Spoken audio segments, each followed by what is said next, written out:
I don't think crypto is going away. It's never going away. Have you had any challenging moments with your journey in Web3? Beginning of 2023, where I was like, fuck, like all I've really done for the last year is like quit my job. I've just been buying and buying and buying. And now I'm like, fuck, I've like put quite a lot of money back into crypto and nothing's happened at all. Today's episode guest is a leading voice in the Web3 and NFT space who transitioned from Tradfi to DeFi. As the visionary behind the brand Rekt, he's building an empire that merges culture, community, and technology. With a mission to push the boundaries of how blockchain intersects with art and commerce, he's shaping the future of decentralized brands. Introducing OSF. How do you tend to spot narratives and spot investment opportunities? The way you make a lot of money is to figure out what is going to be like the cycle narrative early on and then just go like very deep into it. 2017, it was ICOs. 2020, it was DeFi. 2021, it was NFTs. 23, 24, meme coins. I think AI could potentially be it this time. Tips that you could give to people that are either in the space or entering the space? I think the biggest mistake or trap people fall into is... Welcome back to the Lock-In Log Off podcast, where I speak to builders, creators, and traders to understand how they spotted the opportunity and how they navigated their way to success. We are joined by OSF. How's it going, man? Very good, very good. Thanks a lot for having me and inviting me on. No worries, no worries.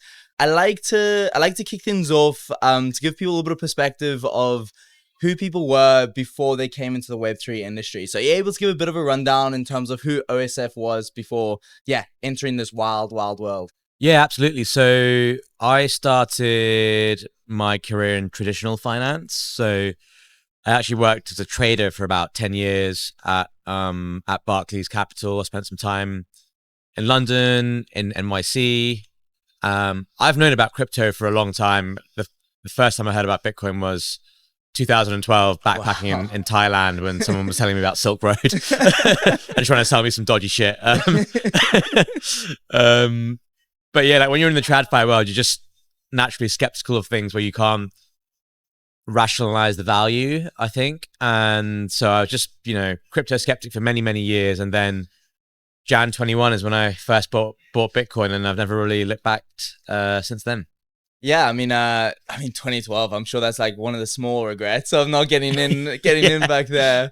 But yeah, what was it like? How did you find your career in TradFi? Like, did you enjoy it when you went through all of that? What made you get into TradFi in the first place?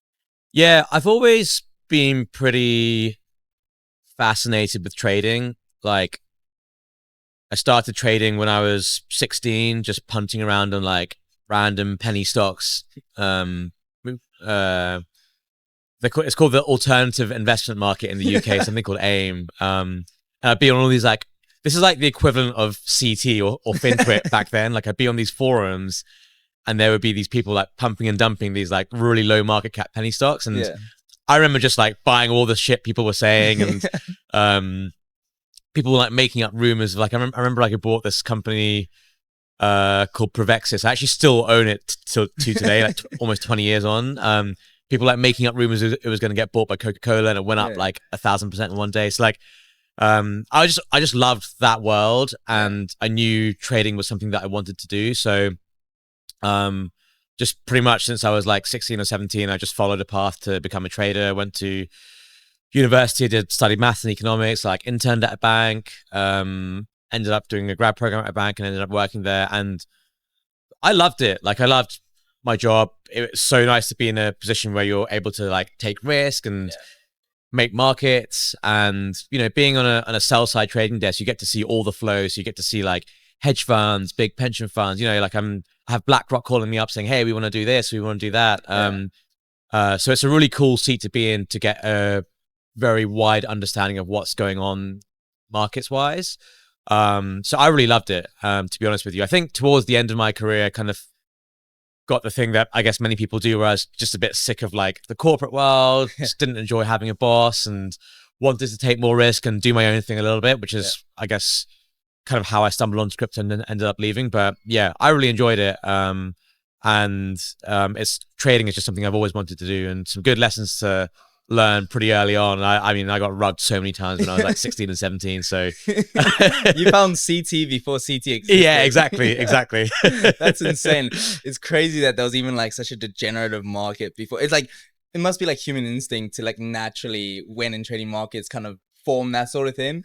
But that's crazy that you kind of started being a DJ from so early, before many of us could. But you obviously come into Web3 and trading with like tenfold the experience than most people on the Twitter timeline. Most people on the Twitter timeline come from like a normal job, or they're very young, they've never had a job, and like they're going into trading.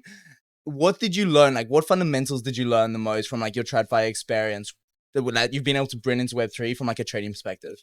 Yeah, it's a good question. I think there's two sides of not two sides of the coin, but two different thought streams that I've personally found very helpful.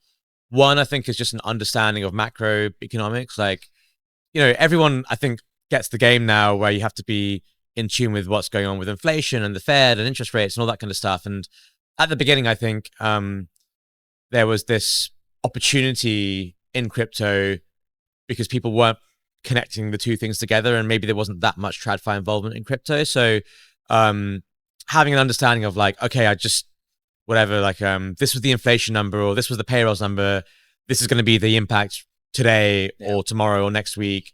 That I found really helpful in navigating like my overall risk and how long and short you want to be. The other thing I would say, the other thought stream that's probably much, much more helpful, I think, is understanding like how and when to take risk, how to be disciplined in taking profits, how to cut losses, how to manage your mindset when you have big gains or big losses. Like, I've just done that for 10 years professionally, and I'd done that for 5 years prior when I was DJing as a teenager.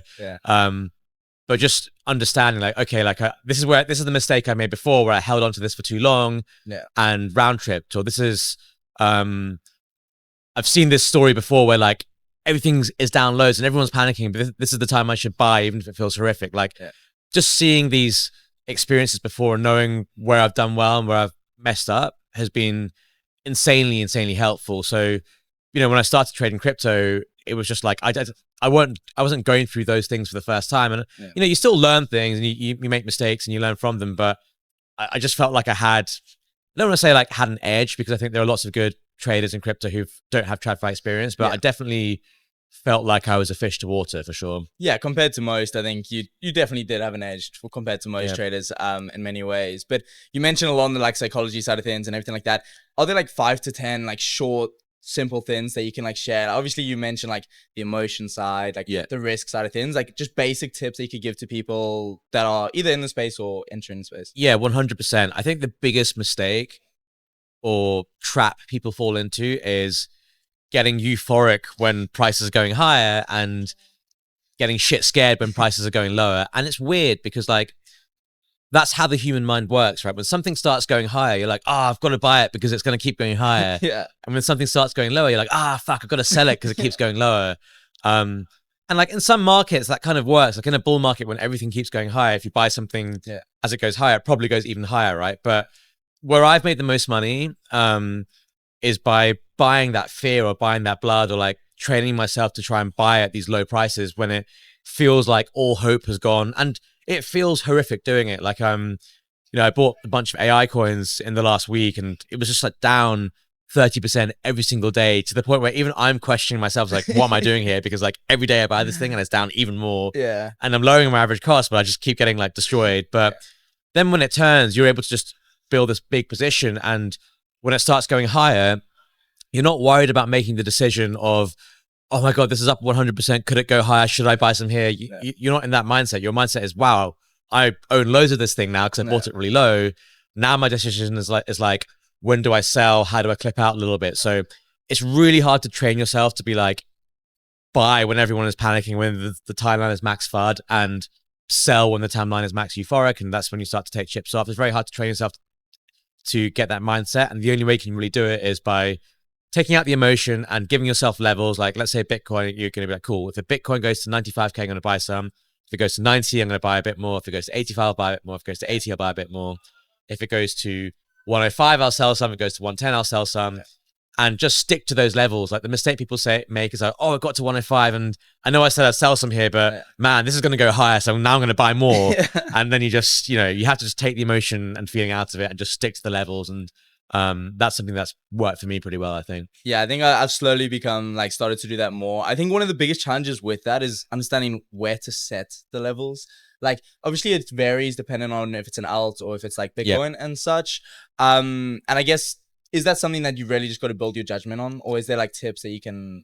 Yeah, honestly, man, like it's setting levels is really, for me, is finger in the air. Yeah. People who are into charts will say, oh, you should have bid levels at support levels and sell levels at resistance levels. And I guess conceptually that makes sense, but I don't really believe in charts and TA and that kind of stuff. So for me, it's just like, okay, if it goes up, I don't know, I usually pick like 25% intervals. If it goes to here, sometimes I might be like,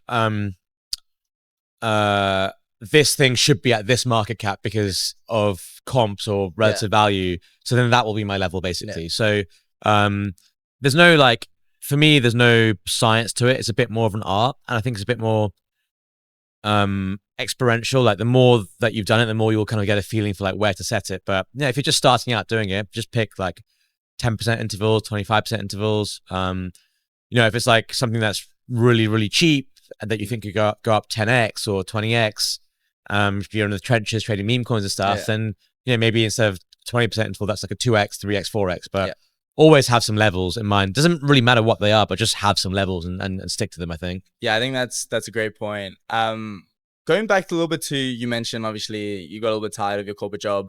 You went into crypto. What was the big catalyst that made you decide, okay, crypto is the thing I want to transition into? Yeah, so, you know, I mentioned I was crypto skeptic for many years. In 2021, I just had this view of like inflation going crazy, and at the time, like the stuff that I was trading, there was no real way to express that view. So I was like, okay, fuck, I've got to like kind of do it PA, like not within my trading book. And I looked at stuff like collectibles and art, not that liquid. And then I was like, like, well, people keep talking about Bitcoin as this like inflation hedge and digital gold and stuff. And I think that was the first time for me that it actually made sense. I was like, okay, like I get it now. Like I get that it has a fixed supply. I get that there seems to be some sort of demand for it. And I think in this environment, I think it's something that can do really well. So, you know, I just finally convinced myself to buy a bit of Bitcoin. Then you start reading a bit more, you go down the rabbit hole, I bought a bit of ETH. And then the thing I went really deep into was NFTs. Because for me, it was like, I was looking at collectibles and artwork and stuff in the physical world, but you had that now in the crypto world. And I was like, oh, this is great, because it's like you have the crypto element of it and you have the collectible element of it. This could really be like the inflation squared like trade. So went really, really big into NFTs, which ended up being great because it was, you know, early 2021. I don't think the reason I thought NFTs would rally was the reason that it rallied. I think it was just one of these bubbles that happened for the sake of happening. But, you know, you take your wins when you get them, I guess. So yeah. And obviously coming from like the traditional finance, going into crypto, we obviously have this beautiful chart of left curve, right curve, central. How, like, when you came in, is that something that you were easy to adapt to? Or is that, because obviously, and I assume in Tradfi, you don't have that as much of a left curve character in there. How have you managed like that kind of psychology? Because it's huge in Web3. Like a lot of stuff is illogical and you have to left curve. What's your perspective on that? How did you adjust to that? Yeah, man, I was so mid curve when I started. Like for a long time, even after I'd bought NFTs and bought coins and stuff, like I never really bought meme coins until 2023. So before that, I was in like altcoins because I was like, yeah, this thing generates this much fees, so it can go a lot higher, or this thing does that. And even with the NFTs, I was like, oh, you know, Bored Ape Yacht Club is a digital Web3 brand and it's going to do this and that. And this thing is going to have an impact in the metaverse. Like I was like very like mid-curve. And then I think, you know, at the end of that cycle, I kind of look back on what did well, what didn't do well. And I realized people just want to like get behind something regardless of like, I don't want to say regardless of the narrative, but regardless of like necessarily the rationale for it. It's just logic's out the window. Logic's out the window. Yeah, exactly. And so, and I, you know, I looked at the big stuff and it was like Doge and SHIB and to be honest with you, NFTs were kind of a little bit left curve. Like I tried to mid curve it, but it was kind of like a left curve move, right? They're just JPEGs on the internet. So, I think that's when I realized I was like, I just sort of had this awakening where I was like, look, I've also traded these sorts of markets. And I remember even in the TradFi world, you may think like the left curve stuff doesn't exist, but I remember it's just like, oh, everyone is buying this bond, like you trade bonds and CDS. Like everyone's buying this bond. There's no good reason for it, but everyone is just buying it. And it looks really rich and overvalued, but everyone just keeps buying it and it keeps going higher every day. Now people are short it. It's just creating an even more like short squeeze fueled rally.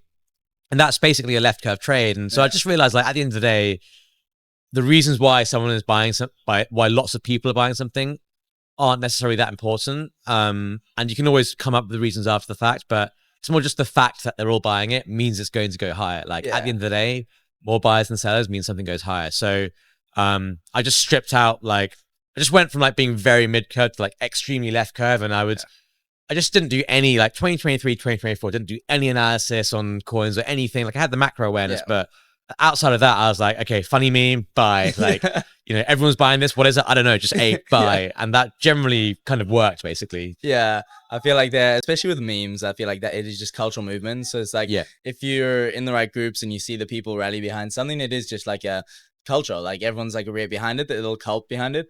But I saw a tweet recently on the timeline. I was like, believers are only right if there are new believers, which I kind of thought around. It's like, it's actually kind of true because there's a lot of people that are like, I really believe in this brand, but like that brand will only actually do well from like a crypto perspective if new believers come in to join that group. Like Pudgy Penguins only do well because more people want to join Pudgy Penguins and the amount of believers kind of expand. When looking for trades in Web3, I know you mentioned for meme coins, culture, everything like that. Outside of that, like AI, everything like this, how do you tend to spot narratives and spot investment opportunities? Yeah, that's a good question. I think the way you make a lot of money is to figure out what is going to be like the cycle narrative early on and then just go like very deep into it. And 2017, it was ICOs. 2020, it was DeFi. 2021, it was NFTs. 23, 24, meme coins. I think AI could potentially be it this time. But for me, like, how do you spot it? I think it's really just like a mind share thing. It's just like, is it a story or a pitch or an idea or a thought that is compelling that you think a large amount of people can get behind? And the reason why I really liked, so for example, if I talk about like how I felt like I identified the meme coin thing, I was pretty early into going deep in meme coins. Like in 2023, I moved like my whole portfolio to Pepe towards the end of 23. Then I got really big in stuff like WIF and MOG. You know, I had basically no majors and no altcoins. I was like 70, 80% in meme coins, like relatively early. And that then I was like, okay, I can see a lot of people getting behind this because you had something like Pepe, which went to 1 bill very quickly. And when something like that happens, it kicks off like a whole movement. And all these altcoins were just bleeding for a long, long time. And you just had this narrative of like VCs getting in really early and dumping on everyone after they make their 50x or 100x. And it's us, the retail people, who are paying for it. So like, this narrative of like, okay, let's just make these meme coins which have no cash flows, no fundamental value. They're just funny things we want to get behind. But there's no VC involvement. This is like, fuck you, VCs. And it's just like us guys. You can imagine that being like a majorly strong narrative and a ton of people getting behind on. So I was just like, you know, this is I think this is it's a pretty left curve. But I think it's a really strong bet. And the fact that you started to see Pepe and you started to see Bonk right after that, like, you know, things are moving to billion-dollar market caps from zero. This can happen and will happen more times. But the main thing was like, can a large amount of people get behind that idea? And I felt like with meme coins, they could. I felt like with NFTs, they could as well. You know, there was a whole concept of like, oh, let's cut the middleman and gallerists out of the art side of things. Like, this is a really good way for businesses to raise capital, which obviously, you know, ended up not playing out. But it was a really strong narrative. And so AI, I think, is the next thing, because like AI is like anything anyone talks about, not just in crypto, but in TradFi, not just in TradFi, just in general. Like every day someone, like even my parents or like my mates, like someone mentions AI, right? It's just everywhere. So it's really hard for me to see it not be a dominating force within crypto. And I think, look, AI was really big last year too in TradFi, and you know, that's why stuff like Nvidia and stuff went crazy. But there was no like I felt like there was no tangible product within crypto. Yeah. Whereas now with these AI agents, like people can see these things on the timeline. Like you see AI XBT all the time, like chatting about the stuff. Anyone can go there now and like launch their own AI agent, sort of like pump fund style. Like people can actually see the use cases of it very tangibly. And I think you're going to see it improve throughout the course of the year. You'll see different AI trading bots and, you know, different use cases for them that people will actually be able to literally see on the timeline all the time. So for me, that's just something that like has so much mind share just in our lives in general. And now that we have like a tangible product fit for crypto, I think that's something that can be a really big, you know, a really big and potentially like main cycle narrative for this year.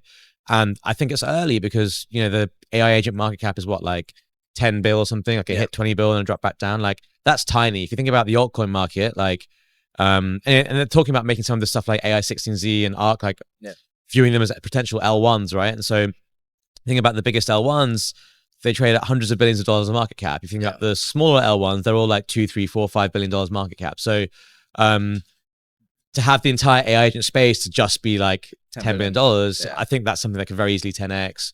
And that's sort of like my big bet for this year. I just think it's worth a punt. Could be wrong. You never know. Like some of the stuff you could be wrong. You could be too early sometimes. I felt like I was too early on meme coins in 2023 for a while because it was just flat for a long time. And that's what this reminds me of now. Like it hasn't, lots of people are on board and the mind share's there, but prices are moving higher. And I think you just have to be a bit patient, I think. There's two things I actually want to say on that. Like one was just the beauty of like the intersection between blockchain and AI. I had Sammy on a while ago during like the craziness of last year, and he's just going into detail of like just how like perfect synergy of like some of the issues with AI, blockchain fixes. And I mean, AI is all trained on data. Blockchain has so much data because especially if everything's on chain, there's a beautiful synergy there.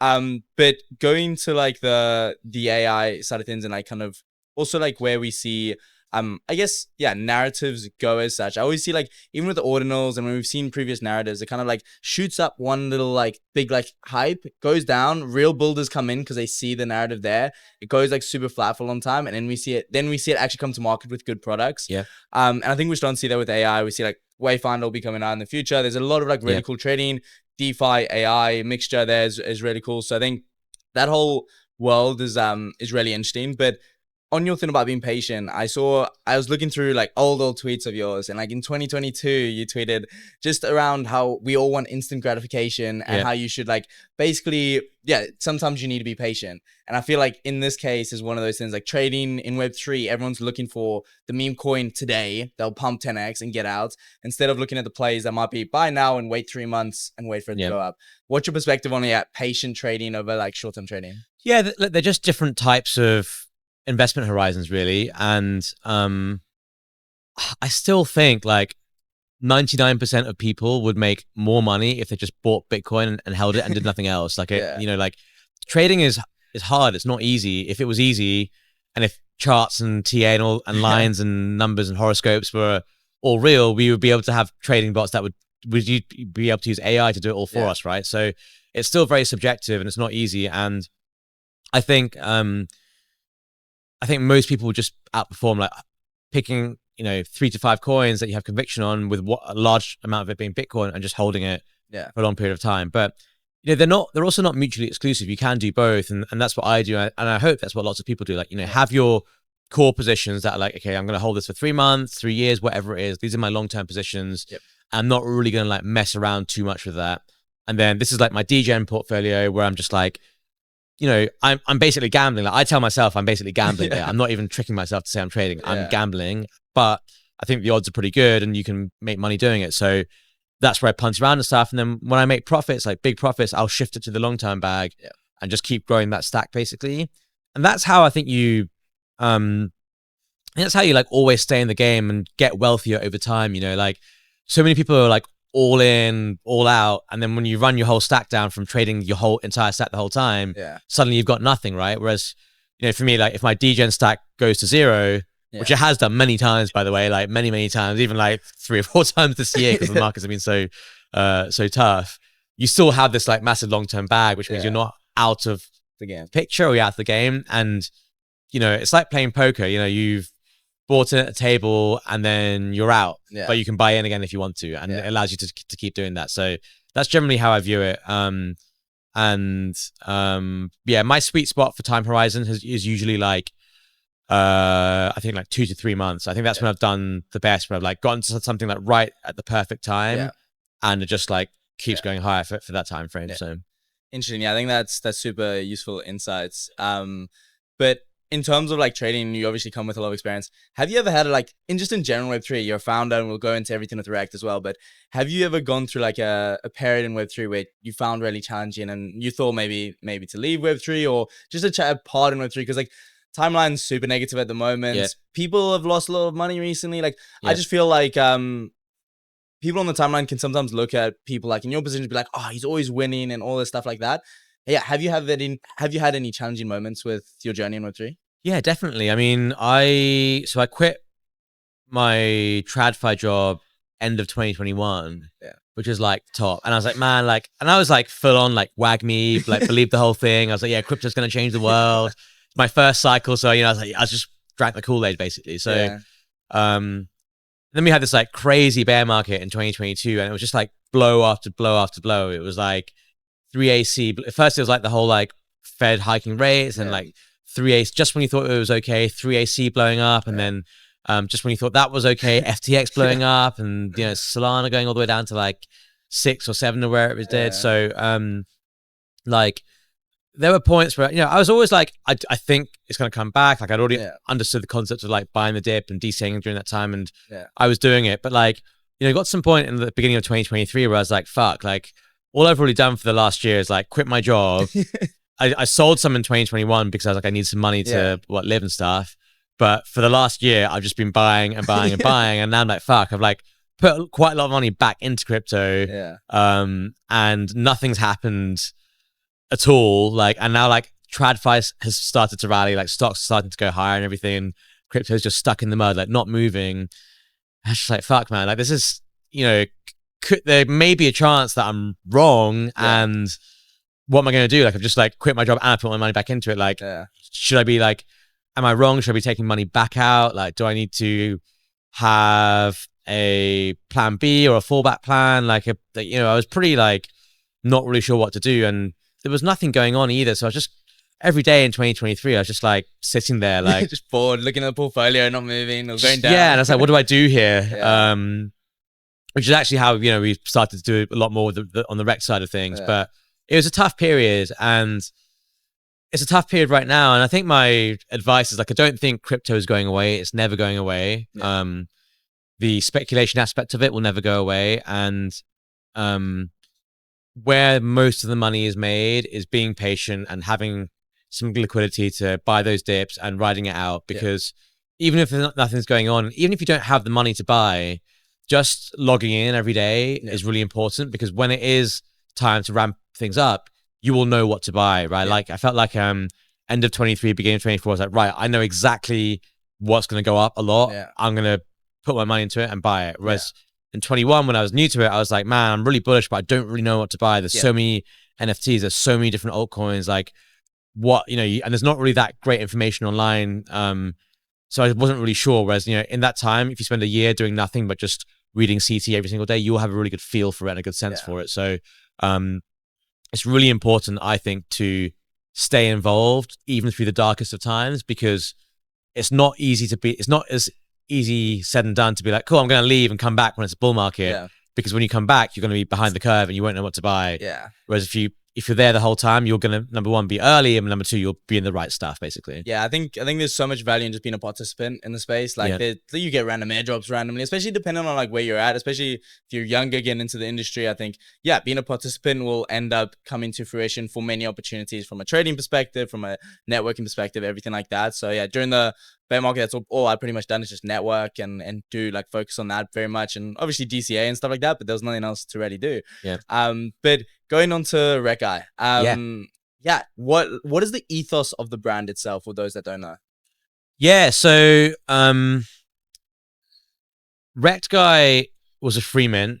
We didn't take any money up front. It was just sort of like a random experimental art project by me.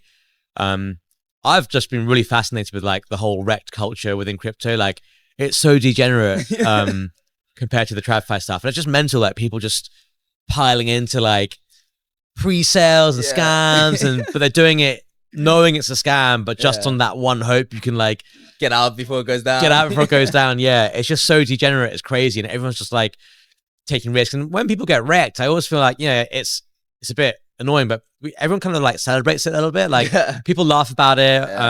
It's kind of funny. Like it's bad when you lose money, but like that's you also know what you're signing up for, so it's kind of expected. So I think just that rekt culture of crypto is so powerful. And just wanted to like create something that sort of embodied that, and that's kind of where like all my artwork and how Rekt Guy started. Really, it was just like I just loved that, like how mental and degenerate crypto is, and just wanted to try and like portray that in the form of art, basically. So the main ethos behind Rekt Guy is, like we will be full on max degenerate and take as much risk as we can, but it doesn't really matter how down bad you are. Like you're never dead. You still have some chips left at the table or some hope to make it all back in one trade, and that's kind of like the main concept and ethos behind it, I think. Yeah, that captures CT perfectly, I think. But obviously, you started with NFTs. You've gone into AI now as well. You've gone into drinks, everything like that. But back to NFTs itself, man, the sentiment around NFTs is tough right now. Like, what is your perspective on the future of NFTs? Like, do you think that like due to the market maturing, just the pricing of NFTs are becoming more realistic to what they're worth? Like previously, they're very just like you're buying the vision, and now it's like you're buying based on the team's execution. But then it kind of levels out. Like they seem to be leveling out lower. Or are we just not at that part of the cycle? Like, what's your perspective on NFTs and where their future goes? Yeah, there's this theory that when the NFT bubble happened in 2021, it was sort of like a late cycle thing. And as we get later into this cycle, we'll see NFTs kick off again. Yep. I don't subscribe to that. I don't believe that. I don't think at least in the near term, I don't think we'll see an NFT mania like we did in 2021. Yep. It's also important to note that you did see ordinals take off a lot, and technically they're not NFTs, but it's a very similar idea, right? So ordinals, did have their moment, and maybe it's a bit quieter right now, but they're still strong. And at the end of the day, like NFT is still like, a Bored Ape is what, still like $50,000 or something. A Punk is still like $100,000. Like they're not zero, they're not nothing. Sure, they're not like millions of dollars. But nothing is going to maintain that level of like meteoric value for a long time. Like that was a blow off top. So I don't think we'll see NFT mania like we did in 2021 again. That's not to say NFTs are bad investments. And I think certain things will have and grow and accumulate a lot of value over time, because look at the physical collectible world. Like Pokemon cards can be crazy. Art goes for millions and millions and millions of dollars. Like I think, I'm really bullish on that kind of stuff over like a very long time frame. Like I think some of these culturally and historically significant NFTs that are up, pieces of art, stuff like punks, for example, or autoglyphs, like I'm really bullish on those, not like tomorrow or this cycle, next cycle, but over 10, 20, 30, 40, 50 years, that stuff I think is going to have, insane value, because humans just love collecting, and that's been in human nature for a long time. So this game. Exactly. So that's my view on NFTs. So like, for most people listening to this, most people watching this, you're generally trying to make trades for like this cycle. And I don't think NFTs is the play for that. But something that I like doing is, I'm a fan of collecting, and I appreciate a lot of the art out there and some of these collectibles. And so, if you have a big win, sometimes I like to roll it into an NFT, not because I'm trying to make money on that, but because it's like, oh, cool. Like I have a punk, for example. I really like my punk. I'm just going to hold it, and it's just something cool to have. Like status and the collector feeling. Of like, I'm a part of this. Exactly. Rather than like, oh, I want to buy this because I want the money. If it goes up, great. Like I'm not going to lie, I'll be happy. But I'm not really that worried about not so fixated like this must go up, otherwise Yeah, I have to sell it kind of thing. That's not your trade for like financial gain. Yeah, exactly. Yeah, I think it's very interesting. I don't think it's on to a lot of the timeline ones. I think a lot of people are bag holders in NFTs and they're just hoping. I think people are just expecting a complete copy paste of last cycle, and I think, like you say, it's matured a lot. We're gonna see, like we saw obviously DeFi and NFTs and ICOs before that. So it's like maybe, like you say, AI is the cycles. But in terms of Rekt guy going, like, you seem to love experimentation with all the new tech and like the new developments within the industry. Going into the AI side of things, of course, and it's like free marketing in many ways, having an AI agent just constantly build posting your brand. What is your perspective on the long-term idea for Rekt guy? Is it like, are you looking to experiment even more as like new tech comes out? Obviously, you now have the brand itself for the drinks. Like, what is the main focus for the Rekt brand going forward?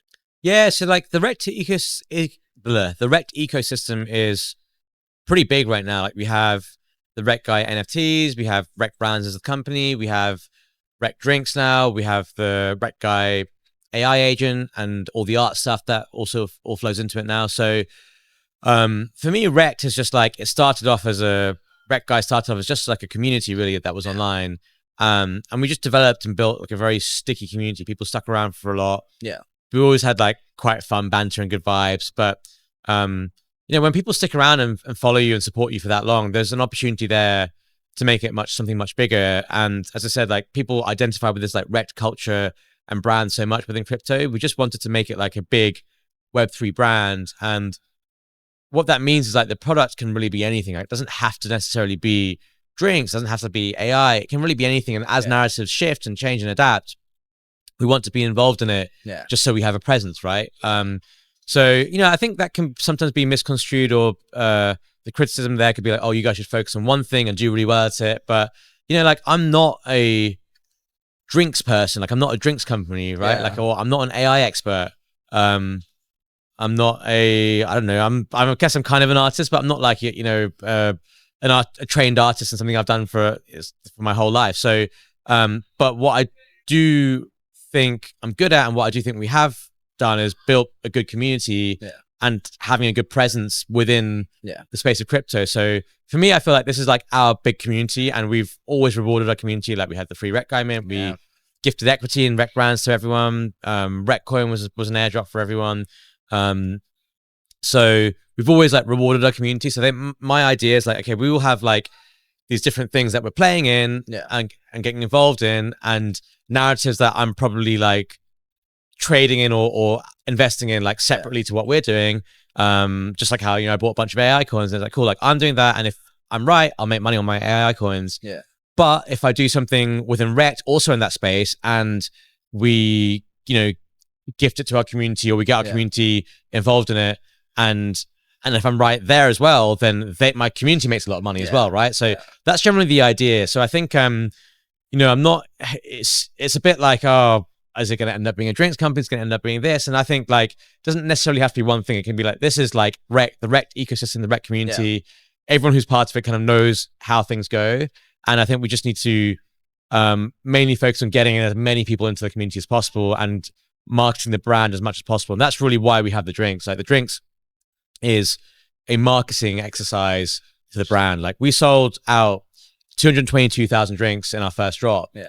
That's 222,000 times. Hopefully someone's going to drink a can that has like Rekt and like, massive writing in it on the front. So from a branding perspective and a marketing perspective, that has like insane reach. Even here at NFT Paris, like you walk around, like everyone's like everywhere drinking Rekt can. They're everywhere. There's like not that many trash cans, so everyone's like left them everywhere. But it's like the best branding, right? So I'm just really focused on building that IP as much as I can and building that brand awareness as much as I can.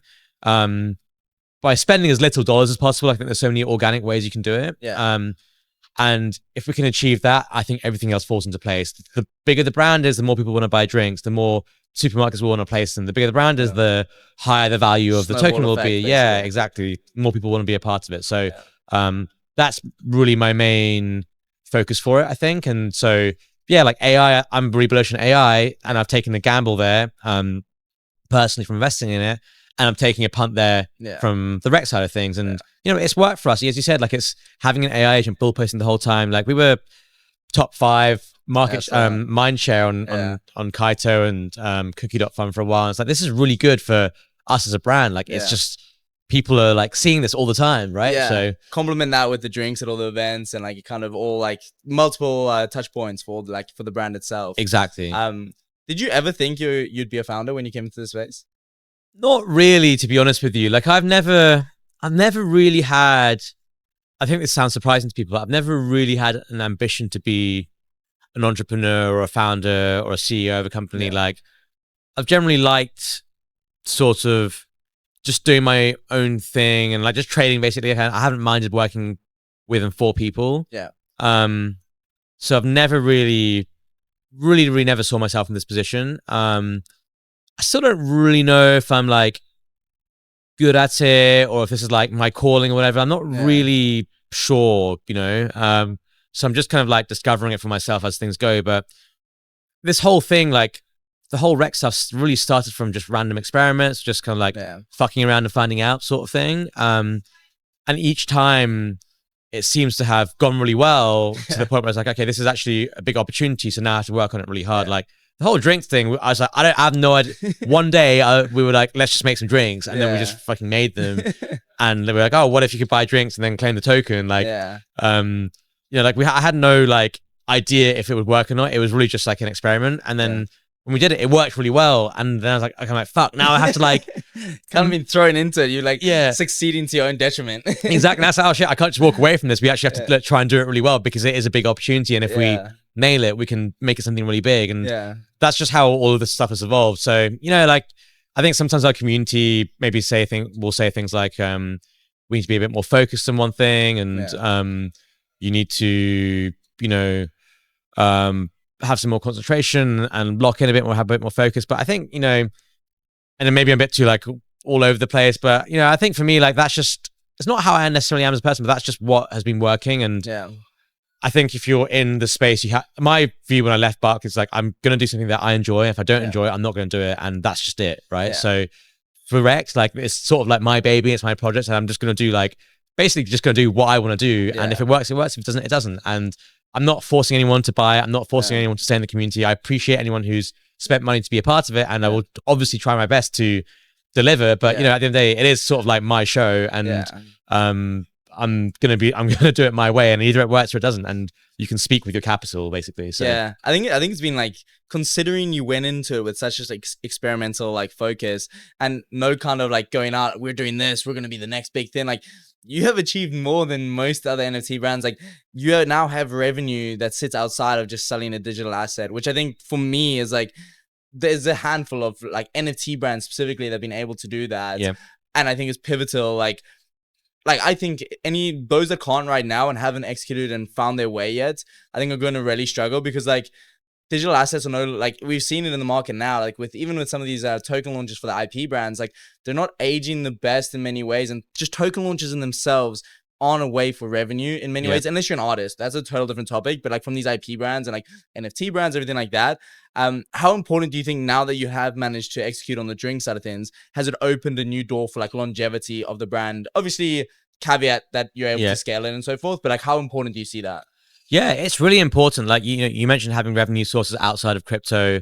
Like something like this now allows us to earn money even in a bear market because we're not reliant on crypto prices going up. So it's really important to have, once you can get that running revenue stream, it gives it a lot of longevity. And, you know, there are a lot of big NFT projects from 2021 that today are either no longer around or not doing very well because they're very cyclical, right? They're just, you know, crypto booms, you do really well, crypto crashes, you die, and only a few of them really survive and are able to stick around for that. So for us, it's like, you know, building something where you have like a pretty low cost base. Like we don't have a massive team. There's 3 people in our team, including me.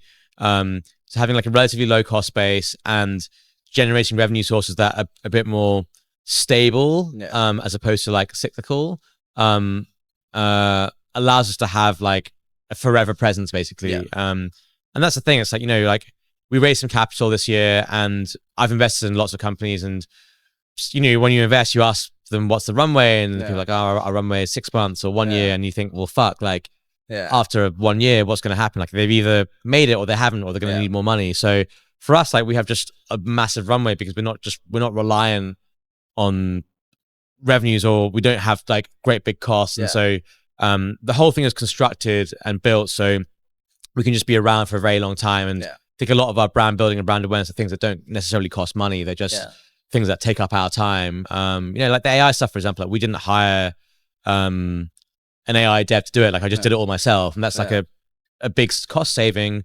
But we're always willing to put in the time. So it's really important to like structure these things so they're built to have longevity and built to last over a long period of time. And my view is like, if we can maintain, let's just say we don't even grow the mind share, we can just maintain the mind share we have right now for 5 years, for 10 years, for 15, 20 years. I think Rekt is going to be something that's very, very valuable. And one thing I would say is like Rekt is this massive, massive concept in crypto. And I would like to think like, if you're in crypto, when you think Rekt, like at least 50% of people think of us. And I would love that number to get to like 80 or 90%. And that's really powerful. It's like, whatever, you can't just trademark everything, but to have people in crypto think of us when they think of Rekt, I think is crazy, crazy valuable for our brand and our IP. And I just want to like grow that as much as possible over time. So for me, it's like we can't be reliant on any revenues, and I don't think we will be, because worst case scenario, it's just going to be me alone just doing some random Rekt stuff, but experimenting. Exactly. So we also have a presence, and you know, I'd love for it to be in 10 years. It's just like this massive, it just has this massive like intangible value basically. So no, that's very exciting, man. I'm sure you'll be able to stick around. It sounds like you like the way you've structured it is very it suits you for longevity as such. But as we come into the end of the show, I've got 3 questions. One is your relocation from the UK. What is the reasoning behind that? Yeah, look, I love the UK and I love London. And I lived in New York for a little bit, and when I moved back to London, I just loved it. So it was a tough decision for me because all my friends and family are there as well. And I just love everything about like British culture and everything. Like obviously like I'm English myself, but I don't know. I just think the UK feels like quite stringent on crypto policy. Like at least there's clear guidance, but it's not as forward as some other places, I think, and it seems to be a bit slow moving. I feel like the crypto mind share in the UK was sort of like dropping off a little bit. Like most people I knew have moved to Dubai or moved to the US or, you know, Lisbon, like other parts of the world. So, also like it's kind of becoming a little bit unsafe as well. You know, there've been some crypto home invasions and that kind of stuff. And if you're a well-known person living in the UK, you have to really think of all your security and stuff. So like all those things combined, plus with kind of like just wanting a bit of a change, really, you know, made me move. So not an easy decision. And I'm not saying like I hate the UK. Like I absolutely love the UK. And I think I still think it's the best city in the world for me. And I love going back, and, you know, I will go back a lot. But yeah, I think it just felt like it was time for a change. Yeah, that's understandable. I'm considering the same thing at the moment. I think, there's just like, especially in crypto, there is a good London cohort, but there's places that are probably better suited for, kind of the crypto side of things. One of the other final questions is, what's one resource, it can be someone like a Twitter account, it can be a book, it can be a podcast, that's really shaped who you are? Like, what's something that's really been beneficial to you, whether it's for life, whether it's for trading, anything like that? I would I have a really, really good book recommendation for people who like trading. Everyone should read this book. It's called Reminiscences of a Stock Operator. And it was a book written, I think, in like the early 1900s, I think. It's about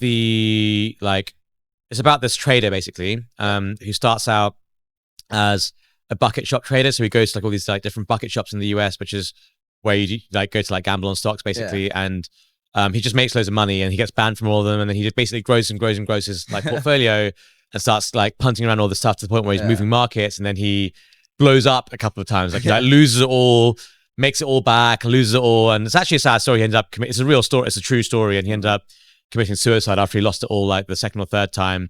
And actually his position ended up being the right position in the end, because it was around the Great Depression, but he got liquidated before he could before he was right. But it's amazing to see like how much of those things, which is now 100 years ago, like markets 100 years ago, how all of those things are still relevant today. Like the idea of like risk taking and managing your discipline and managing your emotions, and how if you buy something, it might move markets, and the whole like psychology of it, like every single part of it is so relevant today.